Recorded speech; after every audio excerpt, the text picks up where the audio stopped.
Ladies and gentlemen, welcome back to the Quake Pro League Stage 3, Week 2. I'm back in the booth, and this time around I'm joined by a wonderful man, minus the moustache. How you doing, Dan? I know, it's gone. I'm feeling You've lost fresh.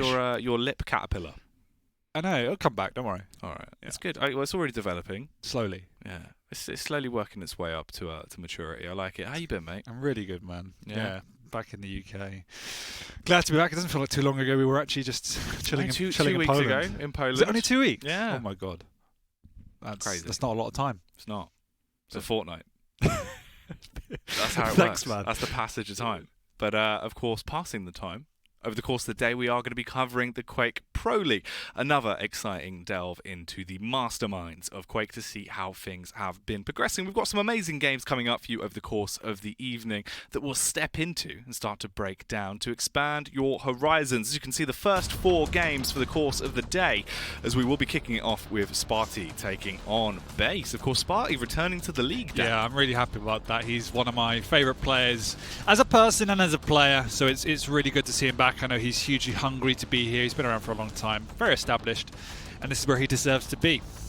He does indeed. Coming up versus Base, who had an incredible run in Poland, and be looking to try and keep that going over the course of the season. Moving on from there as well, Chain versus Nos. For Chain suffering a loss last week. Can he bounce back today? No, but speaking of someone who had amazing runs in Poland, Chain is one of those players that really stood out, and I think we actually on the panel said he was one of the underdogs at the very start of the tournament, and he lived up to that.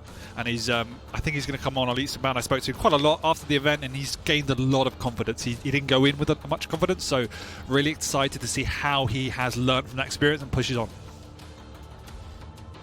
Yeah, and then Sidegib versus Dramus. Dramus has really been impressing me, and I did like his upwards trajectory in last season, Dan. So hopefully we get a bit of DJ Jezzy, Dramus kicking it off as things will continue, and then Tox versus Venga. Yeah, of course, Tox, always fun. Oh, and I think Venga's now my probably highlight player if I want to see. Yeah.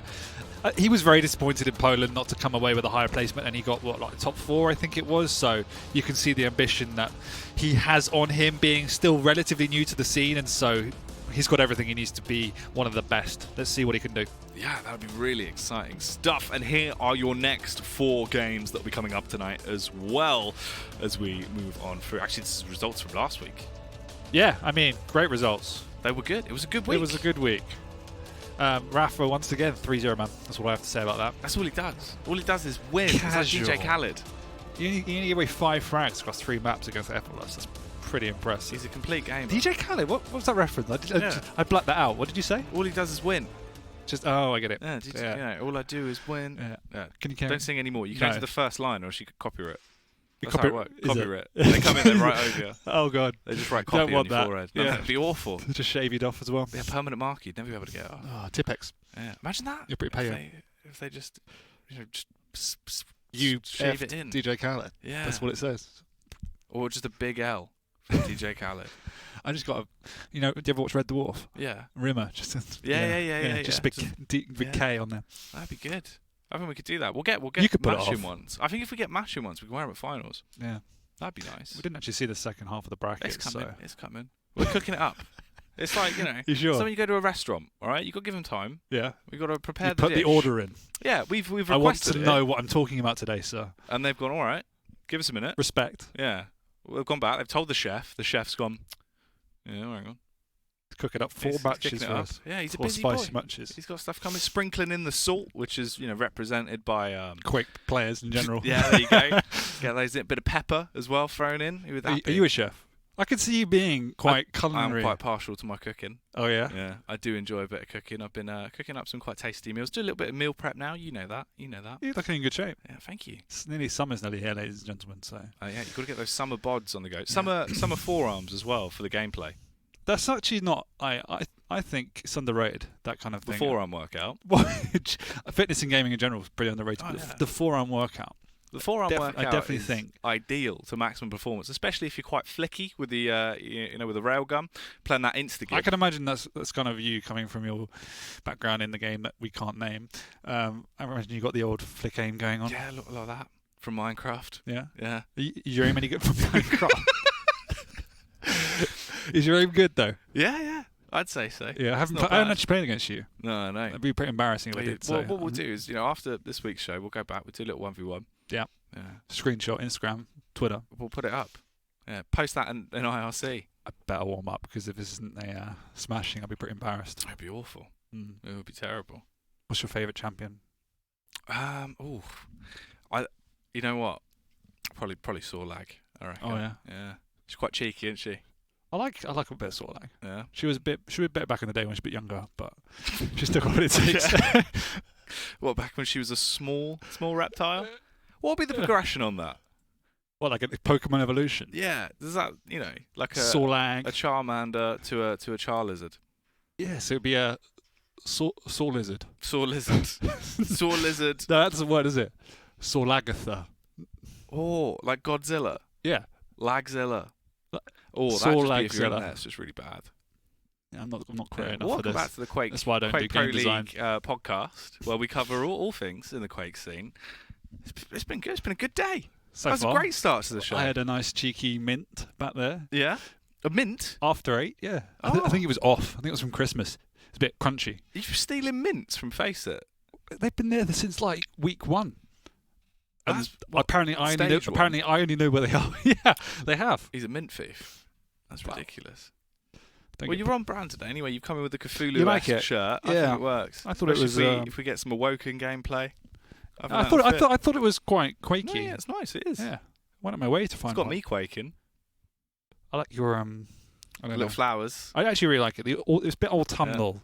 I know. It's all right, isn't it? It's like, it's kind of, you've gone in, you've seen some curtains, you're like, wow, That is a nice actually curtain. what they remind me of. Mm, It's fine. You can pull it off. It's the shortest look. that's what I go for. Yeah. Curtains and bombers. Did you make it yourself then? This, Yeah. yeah, that was 2 weeks. 2 weeks. Yeah, it's made out of 14 mink. They're quite small, so you need a lot of them. Aren't they endangered? Aren't you like now just trespassing the law? No. Not mink. They're fine. You sure? Yeah. Okay. Mink's allowed. They're homegrown. Homegrown mink. Homegrown mink. Yeah. Pretty sure that's not allowed. RSPCA. No, I don't know anything about it. It'll be fine. Wow. What a turn of events. I'm that enjoying. we've I'm delved enjoying the into. chat show. No, it's all right. It's quite nice. Press 1 in the chat if you think we should actually start our own chat show. I think we definitely Quake could. Pro League after dark. Oh. There you go. There you go, John. We'll pitch it. Yeah. We'll pitch it. I think we just did. We'll have a word. We'll send an email though, and that's how you get it confirmed. I write a good email though. Yeah. Yeah. I bet Google Words you, ain't you? Yeah. You've typed before. They Now quake you in their way boots. around a keyboard, didn't you? Yeah, I actually don't. Well, to be fair, I actually use the arrows when Do you? I'm playing Quake. That's sickening. I keep away from the letters. They're for typing. That's for playing. Right. Well, you know what it's time for? Schedules. Let's Wow. move away. Did they literally We're back on track. Did they just make them whilst we were chatting? Yeah. Well, they were cooking them up, weren't they? Backstage. The Jesus. chef. He's done. He's finished. I mean, they're even missing effortless on the buys. I should be doing production as well as commentating today. Well, you know what you should do? What? Break down these games for me. Who are we talking about here? Dahang versus Dewey. What are you excited about there, Daniel? I mean, am I excited? I mean, kind of. Dewey obviously put out a good result last week, and Dahang is the staple in the US scene, so be interested to see if Dewey can topple that. Once again, picking up his standard of the scale bearer, but once again, I'm liking to see Athena. Dewey playing Athena is something I'm really interested by, because I don't think I've seen it personally. And given his playstyle, could be a quite interesting dichotomy going on there. It's fun. It's good to see Athena getting played a lot more in the meta. Obviously, we saw that in Yeah. Poland as well. She's an enjoyable champ. She's quick. She bounces all over the place like an absolute lunatic. It's enjoyable. Moving on from that, though, Game 6. Razy fighting against Cypher. Now, this matchup was played off-air a little bit earlier, so that is going to be a pre-recorded game that we're stepping into. But the results have been kept from us, Dan, so we're not sure what will come out of that one. And Cypher always gives us a treat. So I'm excited. Didn't last week. No, but, he was busy. I'm just He was qualifying busy, you there weren't he? because you're He's wrong. popping heads all over the place. It can't be trusted to He's turn a up on multi-talented time, man. so we've pre-recorded it, but I don't know. I can see him overcoming Razy. I don't expect him to. That's No. my take on this one. Avec Cooler, one of the most classic matches you can get. We had a lot of Cypher Cooler last week, Avec Cooler this week. That's 2 amazing games. I really hope to see Avec picking it up this season. I think he was good in Poland. I think he can be better. Cooler obviously massively underperformed those, so he's got a big step to go back to where he was earlier in the year.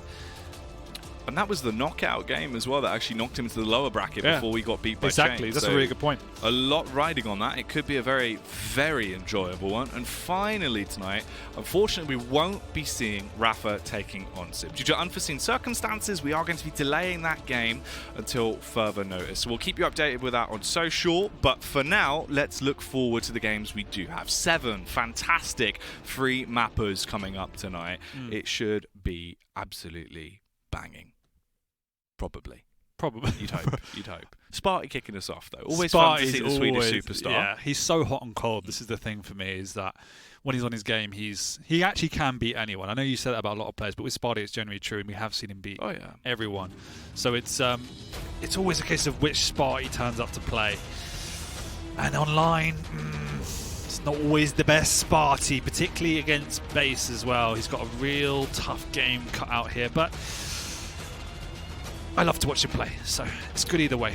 Yeah, I mean, it is very hard, right? Because you've got 2 players that are about to face off here that are incredibly land dynamic. That's where they really seem to let themselves off the leash. Well, in Spart1e's case, more in the case of base, he'll stay further on the leash and play it as slow as possible, right? But hopefully we do see a bit of that energy coming through from Spart1e. He's loud, he's charismatic, he can do that inside and outside of the game. We just need to see him come out swinging. Yeah, and I do worry. I feel that when Spart1e trips up, it's normally against people that have more base's calculated play style. Yeah. That's when I've definitely in the past seen him come a little bit unhinged. He runs into them a little bit too much. He can go toe to toe against the people that like to go into those close combat fights, and he's very good at matching that up. I don't think base will give him those opportunities, so I do sense a hard few maps coming up for Spart1e. Yeah, I wouldn't be surprised if base just plays this as per usual. Obviously base, the man that won't take a lot of the fights. He will play it very calm, very cool, very collected. He did have some flashy plays into stage 2, so hopefully he's going to be able to whip out a little bit more of that going forward into the future. His run in Poland is still such a huge talking point because that was the first time it felt like we had seen him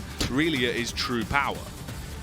Yeah, and as much as people not criticizing, but you know, it's a bit of a running theme that base is super defensive. He's also very creative, and he's just such a smart player, so I really do enjoy watching him play.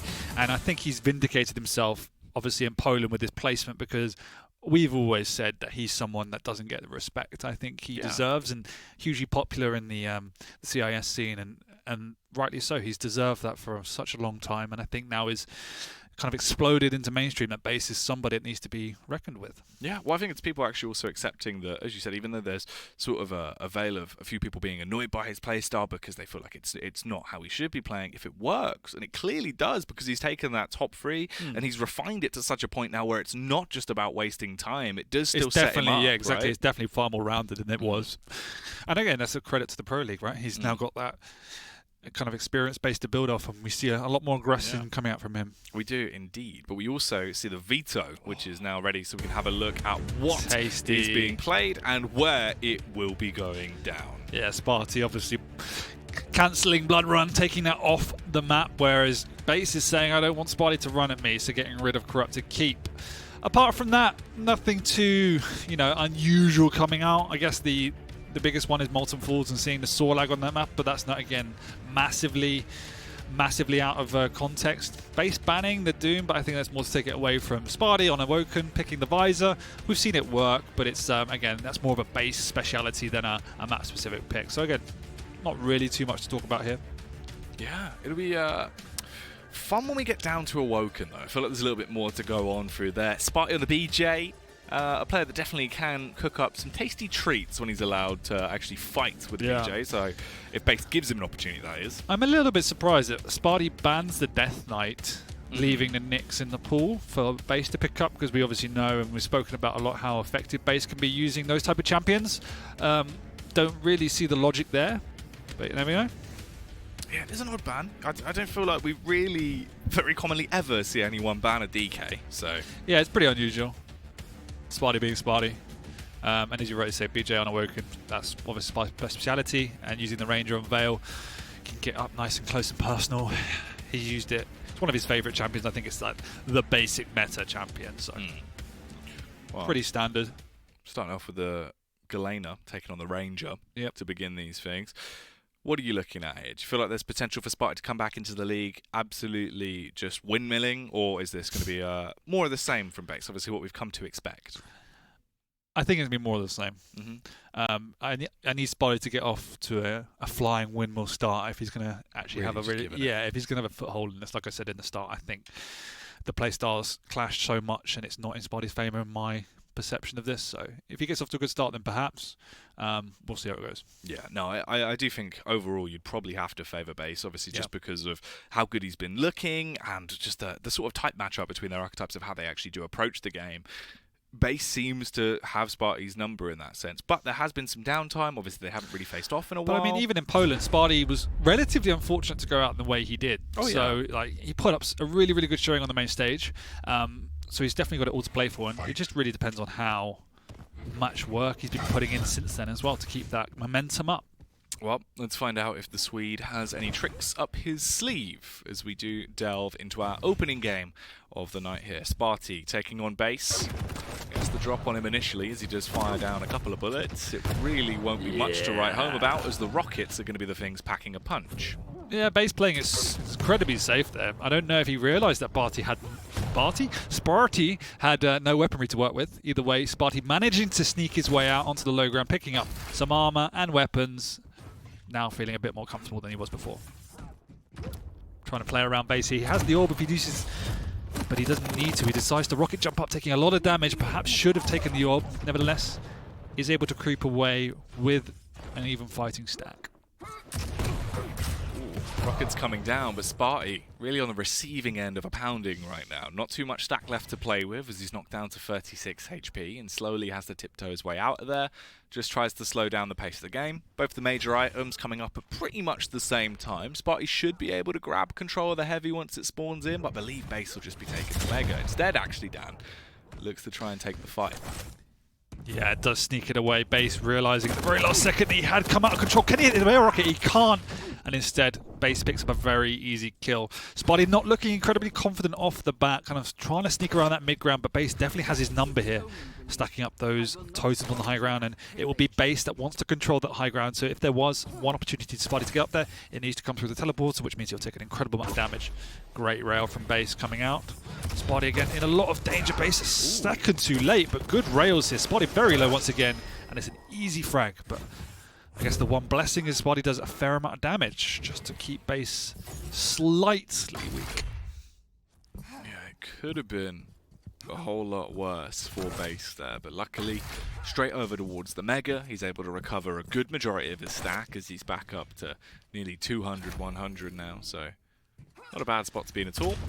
He's got 2 totems up as well, Dan. For me, Spotty's playing a little bit too slow at this point in time.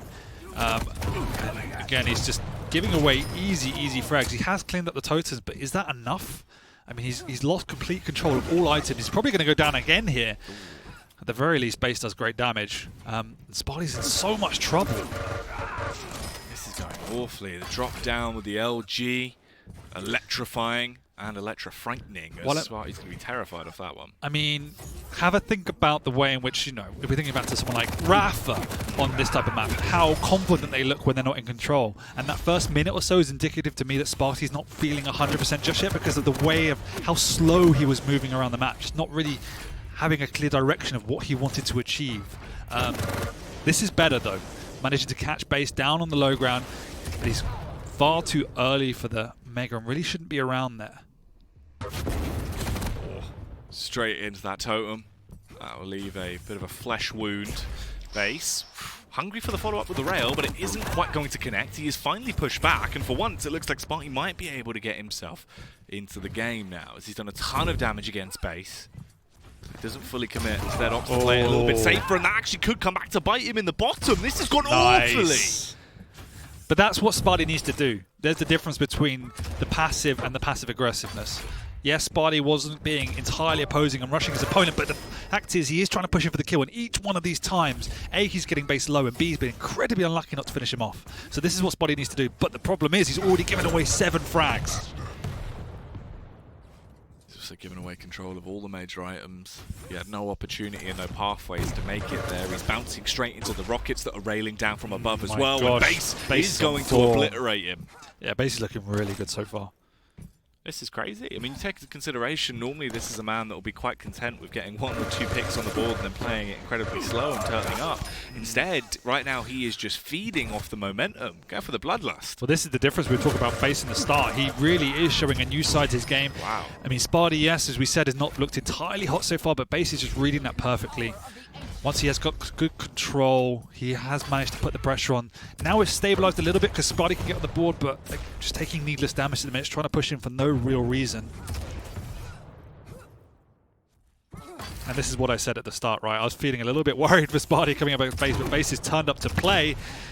And Spart1e hasn't just yet, but that is a good rail. Base is railable if Spart1e can get in, but again, just trying to reset. There's 5 minutes remaining. 10 frags is a long way to go, though.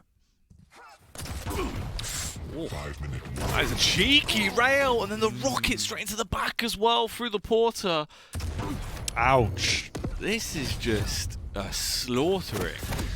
At this point, Sparty's just being Spart1e. Too predictable, and there's some unnecessary moves coming out. Like there was never, he was pushing through a choke point against a rocket launcher with a lightning gun. He was never going to come out on top. So it's a mixture of frustration and desperation at this point in time. 5 minutes 30 through this, and it's a 12-0 scoreline for Base.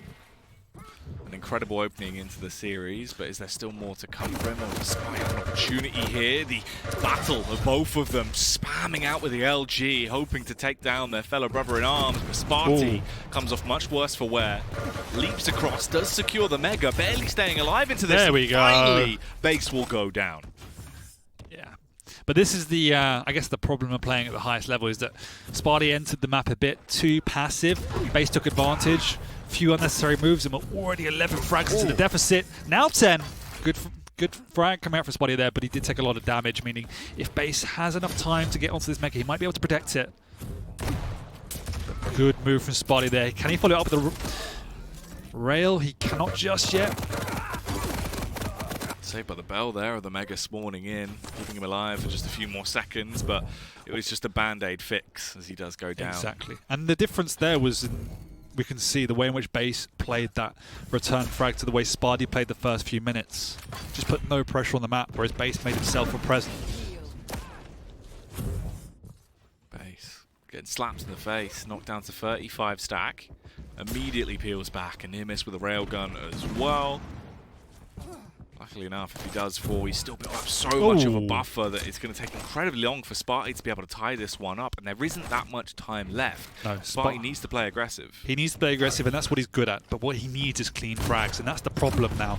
He needs to try and get a few frags back-to-back in the way, same way in which Base did, without taking too much damage. That was slightly painful, but he can fall back on this heavy, and there is a long time before the Mega, though, and that's a good rail from Base. Ooh. Dire Orb up into the initiation. The rockets are really paying off here for Spart1e, but not this time. No, and we said he needed clean frags, and that's the complete opposite of what he needed. Base doesn't care if he takes a lot of damage because he's slowing that momentum. Base trying to give Spart1e a taste of his own medicine here with the rockets, just spamming out a salvo straight towards him. He is low. He's going to have to take the risk of going in towards the heavy. He grabs it, but I don't think it'll save him if Base can attempt to punish. So low, though. Both of them near misses, constantly whizzing by. And Base does get the rocket off to finish Spart1e once again. 15-4, 8 minutes in. Yeah, not much Spart1e can do now. Even if he gets a couple of frags in a row, it's still a tough ask to get anywhere near the, 12 frags he needs to tie the game up. I think this one's over.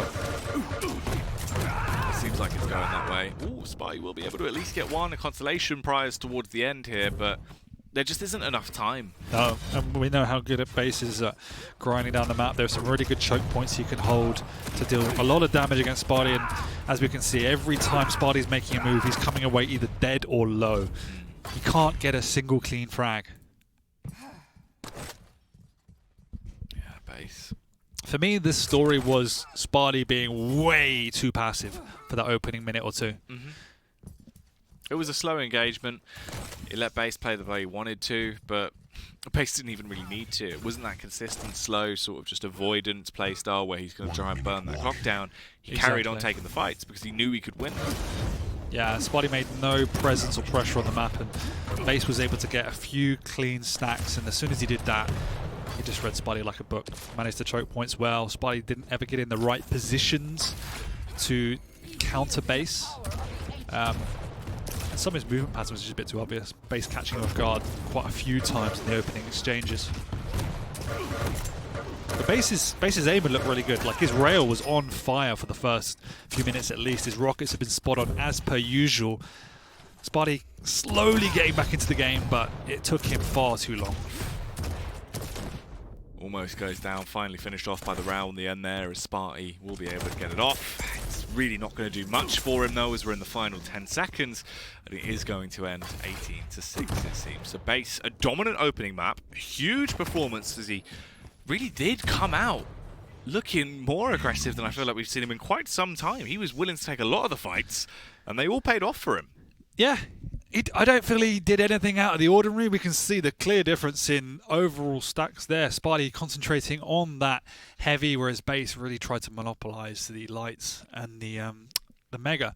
But ultimately, yeah, Base just did the basics for me. Sparty, as we said, was way too passive. Base read him particularly well when Sparty was trying to engage, not taking the right the routes around the map. And it was, yeah, I mean, it was like 8-0 after 2 or 3 minutes, so it's just crazy. Yeah, it's just so hard to even get back into the game, even that early on, obviously, when he was doing it in record time, so at least there was more time for Spart to try and come back in, but it didn't stop. At no point was he able to actually break that control. We saw a few frags sprinkled in here and there. And that's, for me, right? Again, what's quite demoralising as a player is that, as you rightly say, like, even though he didn't play awfully, he just couldn't break that stranglehold that Base had built around the map, and he was just getting bullied left, right and centre. There was no clean frags, there was no momentum from Sparty to build, and he relies heavily on momentum. Yeah, he lost so much stack after every fight when he would barely be able to take Sparty down, and straight off the back of the spawn, he'd come back out and be able to add another one to equalise the situation. So an unfortunate start for Sparty, obviously returning to the Quake Pro League as one of our challengers that made it back through in Poland. He's got a lot to prove, but it's an unfortunate dud start for him in the opening map. Yeah, not good. We'll see. Like we both said, that we're fearing a little bit for Sparty, and he didn't do anything to kind of nullify that feeling. So let's see what he can pull out. I believe this was his pick. Might be wrong there. Doesn't matter whose pick it was. It wasn't a good map. No, it wasn't at all. Definitely going to stay recent in his memory as we move on throughout the rest of the series. He needs to adapt. You can see every one of these fights is Base catching Sparty off guard. Base is controlling the momentum. Base is controlling the positioning. Fights like that, Base wasn't even low. Sparty trying to push through a choke point without the right weaponry. Again, mixture of frustration and just Base playing better Quake overall. And these frags he even did get, he came away very, very low. No, there was some really nice stuff that was shown out throughout the game from Base. Hitting the shots as well. I think that's the main important takeaway from this, is that he did look relatively crisp. Yep. The shots were always on target for the most part. Yeah, no, Base was clean. And that's what you expect from Base. You expect him... You don't expect Base to make a mistake. That's the way you have to play. He isn't the most gifted in terms of mechanical skill. He's got great aim, but he's by far and away not the best. It's just... To beat Base, you have to play good, solid Quake. You have to time well, you position well, and if you do that, you're always in a fighting chance, and Base will adapt to you. But this, we can see here that Sparty, Base was able to enjoy his freedom on the map. Yeah, able to roam for once. Normally the sleeping giant that waits for his opportunities to strike instead was the one actually taking the fight over the course of that. Shows how versatile he is as a player. Yeah. It's scary. You know, in the off-season, you learn the Texas two-step, you come back in, you're fresh. You bulk up. Yeah. That's what he's done. He's worked it in there. The gym routine's paying off. It's all working out. Mr. Karai. You know what you're talking about. Mr. Karai, was that Hadouken? That's what he does. That was his intro. I know, but little Hadouken, yeah. I like it. Or a little rocket. Shoots out. That's how rocket your jumps. hands. Yeah. Like Iron Man. Imagine that. That'd be sick. I mean, that would be impressive. Yeah, get that in the game. Get that in a little Hadouken hand. What, as but a it's skin? just a rocket. As a skin, just someone running around like some sort that'd of... be big. Oh yeah, rocket launcher. Robot monk. Yeah. I think we should just throw it.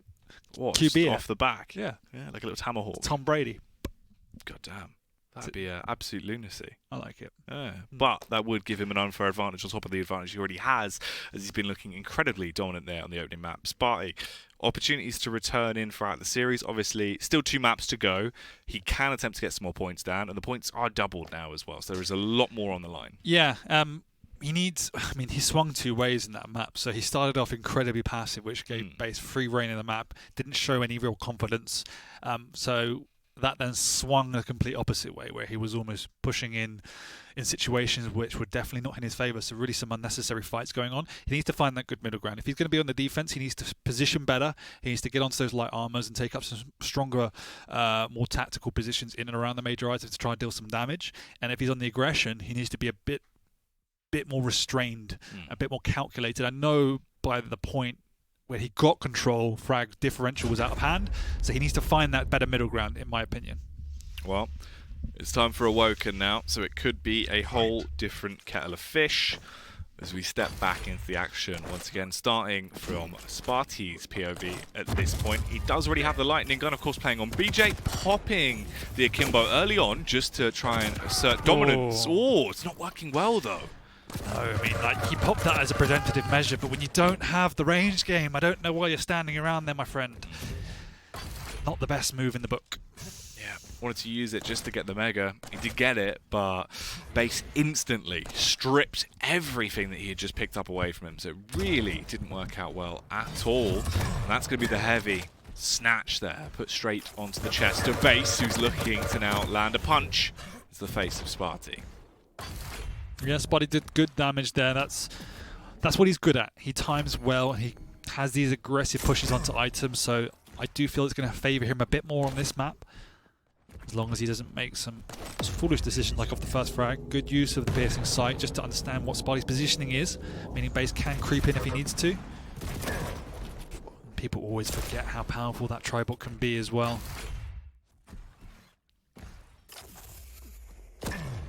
Oh, nice by Sparty, but he does manage to pick up the heavy, meaning base creeps away with the Mega. Yeah, a couple of nice little tags. Love taps to start the game, as they are whizzing by. Base just listening for the audio cues instead. Could potentially have the drop here on Sparty.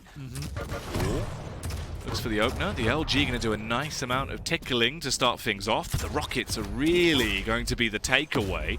Sparty's losing an awful lot of stack here, straight through the teleporter, trying for some Tribolt damage potentially. The one thing we haven't really referred to at all on this map so far is that neither one of these players has the movement advantage in terms of controlling their mid-grounds, and at the minute Sparty's doing a much better job in terms of positioning. He's not getting on the major items, but this time he is doing exactly what we suggested he needs to do, which is take up these stronger positions to deal more unreturned damage in and around the items. That's why he's keeping in this game so far. But that missed rail could cost him, as he hasn't got the position just yet to challenge base. Great play by Sparty there, much better. Much more calculated than we saw last game. Yeah. Fantastic way to actually bring the game back in a relatively quick time as well.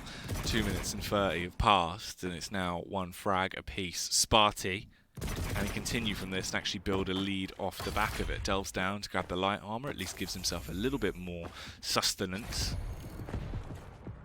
Dual wields back up as well, so if they want to fight for control of the heavy, now would be the time to do so. He could activate it, plays it safe, and it works off. He gets the heavy, and here goes the full dive to commit over towards the Mega. Oh, the Akimbo comes out, and the rockets start to rain down, and it does go 2-1. Much better. Really, really good. Good fundamentals from Sparty. Can he follow this up with the frag? If he does, it'd be great play from him, but base obviously challenging that choke point. Risky by Sparty, takes a fair amount of damage, but has plenty of time to restack and get onto this major item. Base doesn't have the rail yet. That's one of the areas Sparty might be able to capitalize, but not hitting anything, and Base can sneak in, but he can't get out, because I don't think he's even got a rocket, so he's just trying to spam away. He does have the rocket, but doesn't use it just yet to rocket jump away.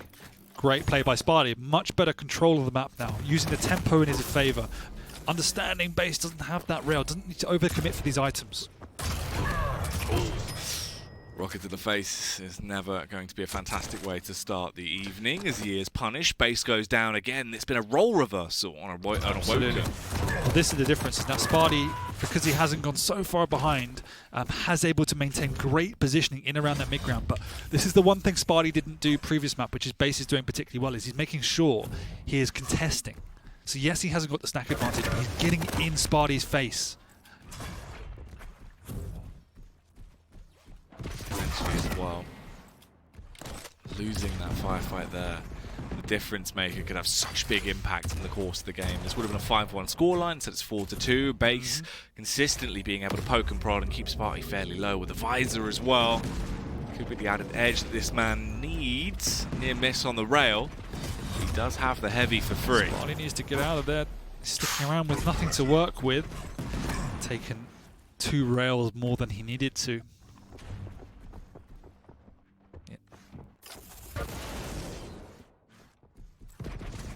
Base realizes that Spart1e hasn't got a lot of weapons to work with. He's trying to cut off every choke point at the minute. Spart1e will be going down here, but can he deal a lot of damage in return? Chase Stan. Not a lot, but enough.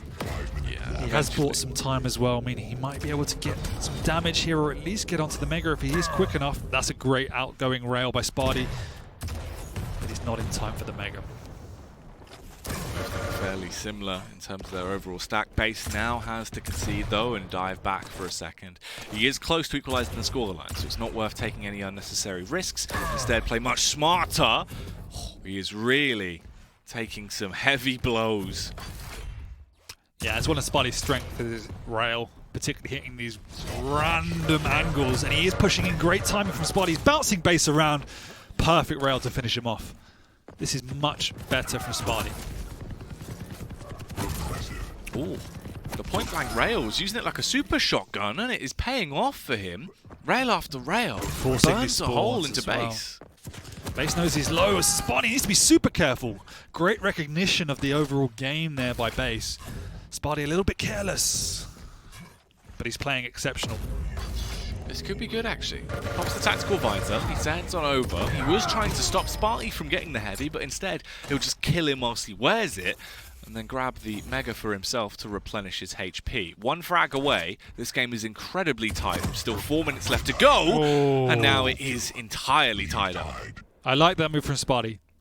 Good use of the pressure, realizing where Base was slightly out of position. It does feel to me, though, that since Base has got control, the map feels a lot more controlled by him than it did on Spart1e. He has it a bit more on lockdown. Just careful. That's much better range again from Spart1e. He's got good timing on both items. And he has won himself that Mega now. Important rail. Ooh. Okay. That felt like a bit of a flop. Spart1e's really, really good at forcing spawns. Well, he plays it to perfection. Does get the 1 frag lead back over Base. Really looking to try and maintain control of the heavy here, which he will be able to claim. Fires off the warning shots as well through the murder hole, but there's no connection now. No, and Base is pushing in here, knowing that he's got the choke point on lockdown with that rocket launcher. Spart1e going in with the lightning gun was never going to do enough damage with Base with better positioning. Nearly 8 minutes now. Both of them equal stack, equal frags.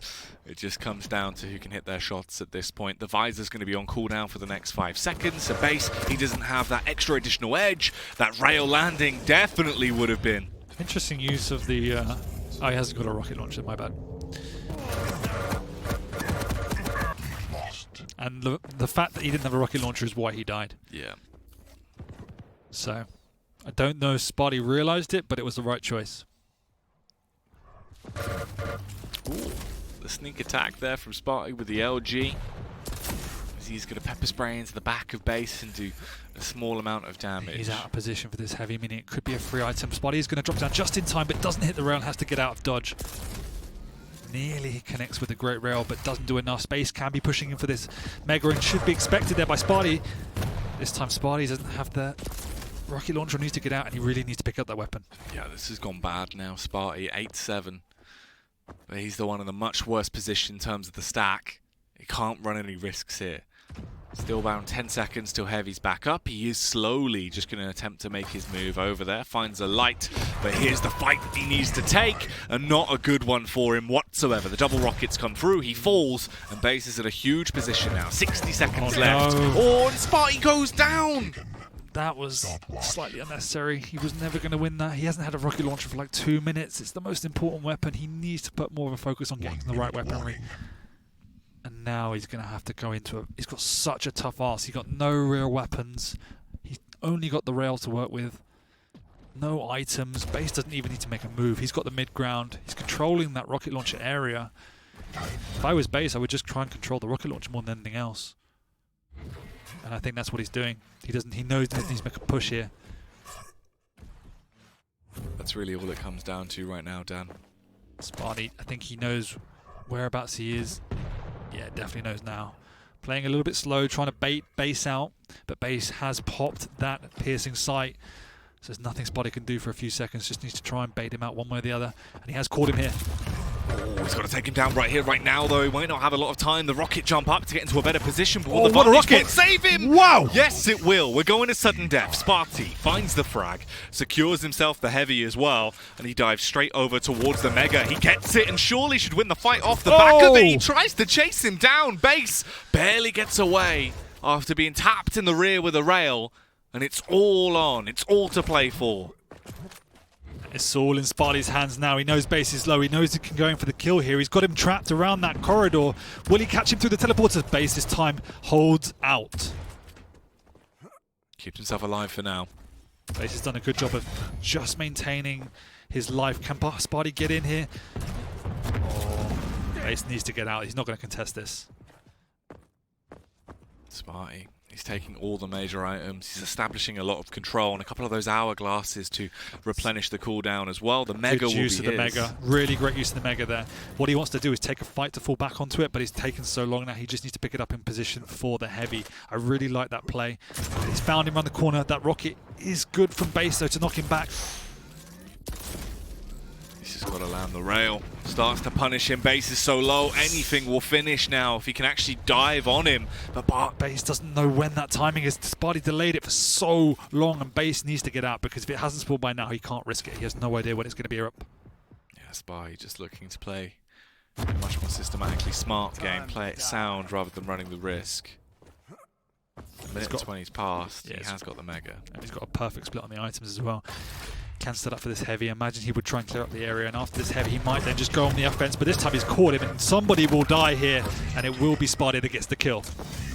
10-9 closed it down in the end in the sudden death to try and deny this being a full 3-0 for Base, meaning they do split the series 1-1. That's the Spart1e we know. Much better. A lot better. Really calculated. His aim was on fire. Look at that 52% rail from Spart1e, only just beating out Base, but he used nearly twice as many rails. Just a much better, slower tempo game.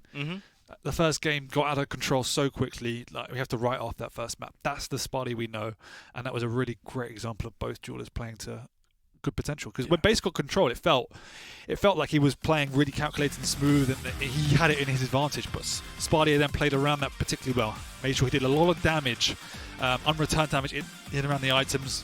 Used his rail exceptionally well, and his decision making was on point.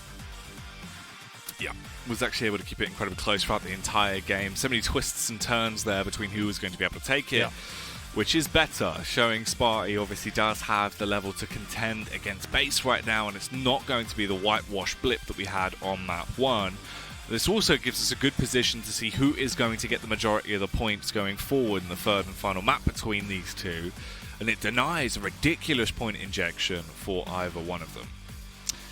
It does. Spart1e is obviously the one who needs more points than Base, but they both have taken even amount so far. That was a weird frag from Base's pod before. I didn't really understand how that happened. He just came out swinging, just killed him instantly. It was odd, straight through the teleporter. I mean, you can just this is the highs and lows of Spart1e. Like you said, he's so hot and cold. Even within a series, he's so hot and cold.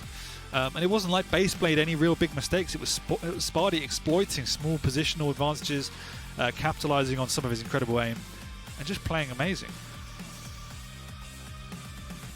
Fantastic game there for Spart1e to get him back in.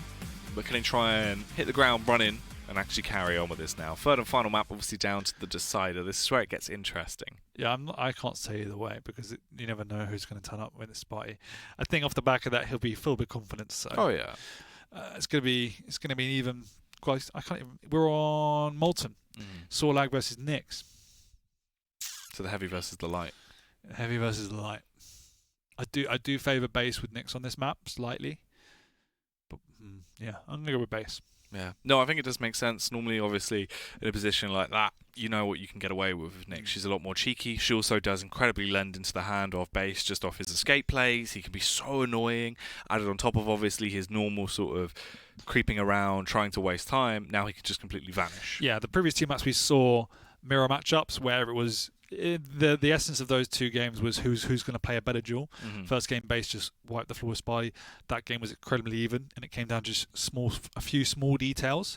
Whereas this map, we also have now the dichotomy of the invisibility, the stacks. There's various things at play here beyond just playing duel, and this is where I do favour base slightly on that premise. He has, as you say, the utility of the Nyx to work with as well. Yeah, definitely could give him a bit of a helping hand. But he did look good though, so at least there was a return to form in terms of his actually fragging capabilities. Yep. That could still carry on. You know, I mean, if you can actually get a bit of a lead going for himself here, Sorlag actually. Yeah, and we know exactly cheeky. if you get the momentum up on someone like a Nyx, and that's where the pressure needs to come. Is when you get that momentum up, you get a frag or two, you have a stack advantage. You need to try and bully the Nyx out, bully that Ghost Walk out, and keep the pressure. You can't relent against the Nyx. Yeah, trying to know those hourglasses as well, because obviously it's such a short cooldown. Normally, it's not incredibly hard as a Sorlag because you're going to be using your acid spit a fair amount. Keep your spit out there. Exactly, just casually. Spitting away the Sorgzilla, just going around. Yeah. No. Sorg Lizard. Sorg Lizard. Yeah. Best name. It's pretty good. Yeah. It's definitely up there. But hopefully the plays will be up there to match it, Dan. That's what we need to see. Unrivaled segues. Segways? Yeah. Pretty good, aren't they? I don't know. My dad was on a Segway tired. once, and he went over some sand, and obviously because there's no traction on sand, it just spinned, and then he just fell off and like launched himself off. I would love to see that. I nearly ran over his head because I came by behind him, and he went, "What are you doing?" And I was like, "We should have been wearing a helmet." Yeah. God, it's health and safety code. Well, hopefully there's no segways on sand here for Spart1e, and he'll be able to keep himself firmly upright towards winning the series. As we step back in, Spart1e taking on base for a third and final time. The series is 1-1 apiece, and they are playing for keeps now. They are indeed.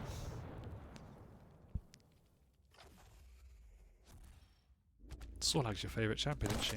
Yeah, she's pretty good. There you go. She's up there. I know who you're rooting for. It's all of that. The big. Do you know actually, Charizard is Lizardon in Japanese? No. Yeah. Lizardon. Lizardon. What is a Lizardon? Charizard. I don't know what a Lizardon is. Lizardon is Charizard. Oh, the actual Japanese word is a Lizardon. Yeah, that's what it's I called. thought you meant the English translation. No, that's what it is. So like, if you're like, dude, I just got a shiny Lizardon. Yeah. I see. There you go. Write that one down. Put that on a fridge. Crap fact of the day by Jackie Peters. Well, that's pretty good, dude. Welcome to JWoww, Japanese word of the week. Still. Here we go. We do have our first engagement. A full rocket coming out from the Lizard, meaning base needs to back off, but doesn't use his Ghost Walk. So he has that to play with. Pretty much even split on the items. Spotty realizing he's got some time to get on that heavy because he saw base hit the rail, and he will have to pop the Ghost Walk here because he is gone up and pops it just in time. Yeah, that was lucky. Just phases through space and time to avoid that rail slapping him in the face. Oh, this could still get interesting, though. He dives in, the spit comes out. Base does eventually find the finisher, but leaves it straight down to the wire. Yeah, Spotty managed to do an incredible amount of damage, having no life really to play with. Somehow, base does come away with the frag, though. Base, LG coming out to punish. Oh, the Mary Poppins as well, with the hurty-verty coming through, straight into the buttocks there. That's going to hurt. Yeah, it did. That's where he died. Yeah, straight to death. Base gets away. Oh, he does catch the Lizard, though. Spotty's not doing enough damage just yet. But realizing that the Ghost Walk is popped, this time base decides to back off, pick up some hourglasses, and wait for that heavy. Can get on there relatively cleanly, and obviously knows Spotty picked up that Mega, so they reset. base, backing off, trying to create a gap between them, not only in the frags he's established, but physically. Creating a little bit of social distancing here as he makes his move over towards the Mega to try and keep himself apart. Nearly 3 minutes into the game here. Yeah, Base is obviously not afraid to slow it down whatsoever. 2-0 is enough if he needs to rely on that. Controlling the Mega, taking the high ground, realizing he's a little bit late for that heavy, and they do separate. 3 minutes have passed, and this is classic Base. This is just vintage. When he wants to win a series and he knows he should play his absolute best playstyle, this is what he falls back into, right? He hasn't, yeah, exactly. His job now is to keep his distance and try to ensure he gets positioning up and around that heavy armor so he can deal some damage onto Spart1e. But I think Spart1e, realizing that, has taken control up the top, as we see here, knowing what Base's game is already. Good awareness by Spart1e to protect himself around that heavy, but his job at the minute is twofold. He needs to try to get Base to use that Ghost Walk, and then he needs to find him and kill him before another one comes along. And that's always the hard ask against the Nyx, particularly against Base. Yeah, he's got to try and force it out at the right time. Yeah. Spart1e, I think, will now realize that Base doesn't care whatsoever against the heavy. Ooh. We do see that Spart1e has had a massive delay on that heavy, though. I don't know if Base will be aware of that. So this is the opportunity for Spart1e to set a trap. He knows the timing. Base doesn't. So he realizes that Base will be waiting around here for quite a long time. Well, Base is quite low on that rocket as well, and still 6 seconds to go. That's a long time, but Spart1e's not hitting any rockets. Base does back off, realizing the delay has been inactive, and Base comes away having dealt a huge amount of damage compared to Spart1e. Yeah, I feel like we need to just see him kind of go there and try and run the risk, take the fight. Instead, Spart1e played it so slow, complacent. Sure, and eventually you did get the heavy, but Base tagged you. You lose any benefit you would have got from it, and it could actually go from bad to worst here. Well, the theory and the strategy was spot on by Spart1e. He laid the trap, he delayed the items, and Base had no idea what was going on, but the execution was just incredibly poor. Yeah. And Base played it perfectly. Played passive, played slow, and just made sure his positioning was always strong. And this is what Base does well. His positioning's always going to be good. Spart1e, he still needs to find 3 kills. He has the Ghost Walk still as well, so he can use it if he needs to get away. Spart1e's managed to dip in and steal that Mega Health away, and that damage isn't going to do an awful lot for Base because of how tanky the Lizard is. So Base needs to try and use those sound cues to keep away from Spart1e. Try and pick up some time vials, a light armor if he can, and rely on his rail or choke points. 4 rockets remain for Base. Hunkers down once again, falling into his classic play style of just playing it slow and keeping his cards close to his chest.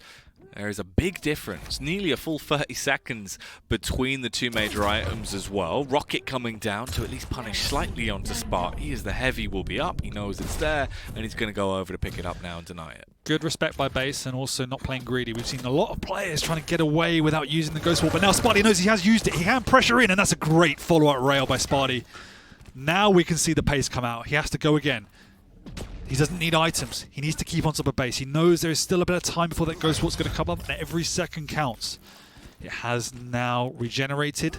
Spart1e should be aware of that, so does pick up these items, and he's going to try and keep up the pace.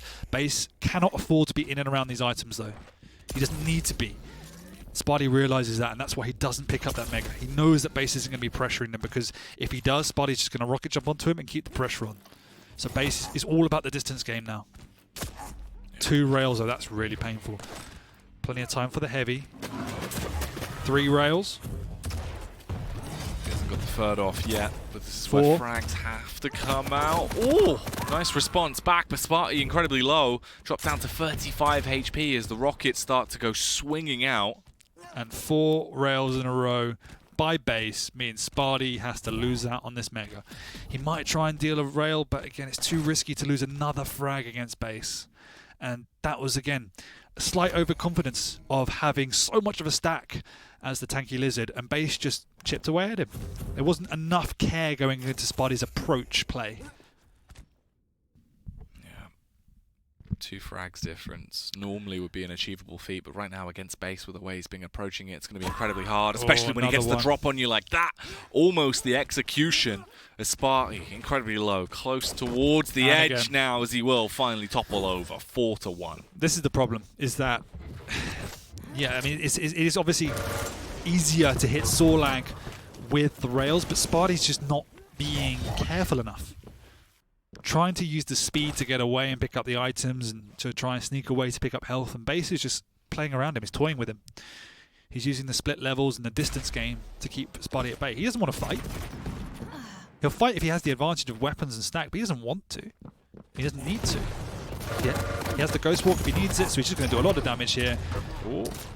Knock Spart1e off the ring, get a frag. It doesn't even use the Ghost Walk. Base is, on this map, has been just more calculated and careful in his play. Yeah. It's been a lot more of what we really expect to see him playing like. Just keeping it so defensive, turtle up for a good majority of it, waste time primarily, and go for high percentage shots. You can just see him, and he's using the double jump just to keep away and keep Sorlag at bay. Like, Base is just toying. There's nothing Spart1e can do. Spart1e needs to be trying to engage more in the rail beam because Base isn't engaging in close fights. Oh, not again. That's a lot more aggressive from Base, and he absolutely obliterates him. Another ring out. The second for the day. And this is why we said that we were a little bit afraid when we saw the Nyx coming out from Base on this map. It suits his playstyle to perfection. And not only does it suit his playstyle to perfection, he's exploited all of the weaknesses of playing a big champion like Sorlag. Oh, yeah. I mean, also, fair play to Base. His aim has been on point here as well throughout this series. A lot of the shots have been incredible. Obviously, that was some really tasty rail action we've seen throughout just this map alone on Molten.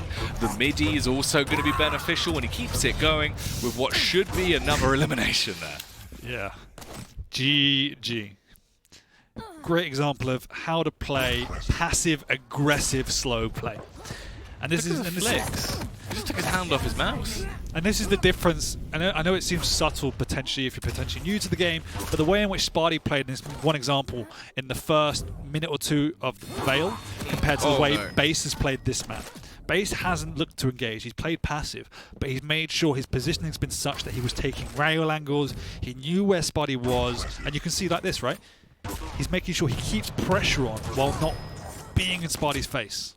It's a very hard skill to master, but it's what all good, or not all good, sorry, all the best players can do to perfection. Oh, yeah. That was absolutely amazing little display there from Base. Definitely deserving of 72% rail, mate. Wow.